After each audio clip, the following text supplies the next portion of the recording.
Hello everyone, good morning. তোমরা সবাই কেমন আছো? আশা করছি অনেক ভালো আছো। আমিও অনেক ভালো আছি। আমরা পুজোর পরে অক্টোবর মাসে আমরা গেছিলাম শিলং।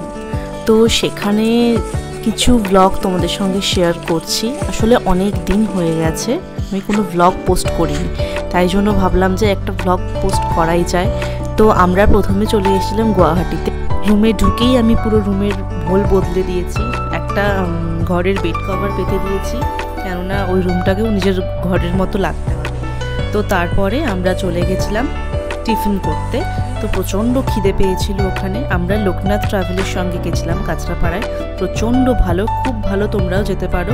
তো ওখানে চা কফি সব ছিল, চিপস টিপস সব দিয়েছিল, বিস্কিট ছিল, হালকা ফুলকা কিছু খাবার খাচ্ছিলাম। তারপরে আমরা বেরিয়েছিলাম, একটু ঘুরতেই বেরিয়েছিলাম। আমি আরও সেলফি তুললাম, সেলফি না মিরর সেলফি বলে।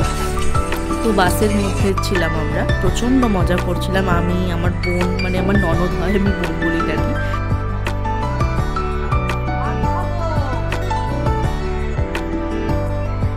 আসলে প্রচণ্ড ভাত খিদে পেয়েছিল, এত ভাত খেতে ইচ্ছা করছিল। আমি কিন্তু ভাত একদম পছন্দ করি না, জানো তো, একদম ভাল লাগে না। তাও কেন জানি না সেদিন খুব ভাত খেতে ইচ্ছা করছিল। তারপরে আমরা সন্ধেবেলা গেছিলাম বালাজি বিশ্বনাথ মন্দির। ওখানের পরিবেশ তো ভীষণ সুন্দর। এই যে সবাই ওখানে জুতো টুতো রেখে আমরা মন্দিরে ঢুকলাম। তো ওখানে বলেছিল যে ফটো তোলা যাবে না। সেই ভয়ে আমি ক্যামেরা বন্ধ করে চলে গেছি। দেখো কেমন ছুটছি। তারপরে আবার চলে এলাম। দেখো সিঁদুরটা আমাকে পুরো বাঁকাই পরিয়ে দিয়েছে, আর কি করবো। তারপরে এখানে রুমে ফিরে চা বেগুনি সব দিয়েছিল ওরা। তারপরে আমাদের সামনেই একটা ছিল মিষ্টির দোকান, মাখন ভোগ। ওখানে দারুণ মিষ্টি পাওয়া যায়। এরকম মিষ্টিগুলো আমরা টেস্ট করছিলাম। তারপরে চলে এসেছে আমাদের রাতের খাবার, ডিম সেদ্ধ, রুটি, বেশ ভালো ভালো।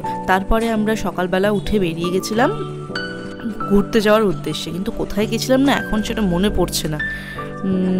কোথায় যাচ্ছিলাম, মনে হচ্ছে শিলংয়ের উদ্দেশ্যেই যাচ্ছিলাম। দিয়ে রাস্তায় দাঁড়িয়ে বনি কিনেছিল কয়েকটা কলার চিপস।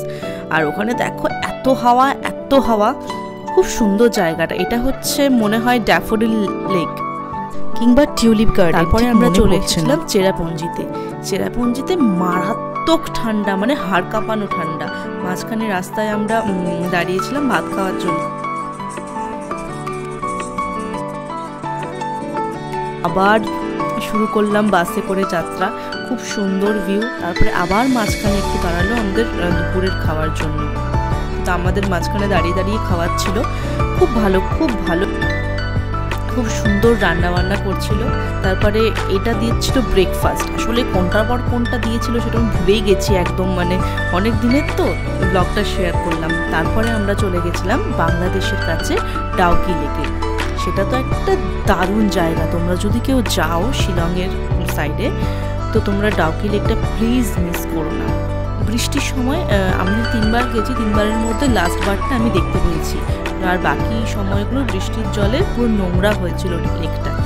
আর তোমরা দেখো পুরো নিচ পর্যন্ত দেখা যাচ্ছে। আর এইখানটা কীরকম ফিল হচ্ছিল জানো, বাহুবলীতে যে পাহাড়গুলো দেখাচ্ছিল না, পাহাড়ের ওপর থেকে জল পড়ছিল সেরকম। তারপরে আমরা আবার চলে এলাম শিলংয়ে।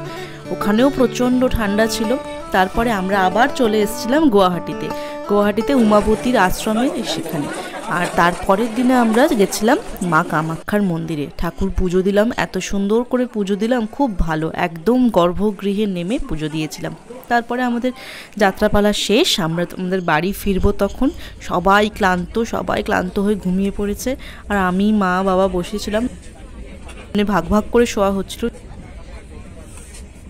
তো এই ছিল আমার ব্লগ। ভালো লাগলে শেয়ার করো।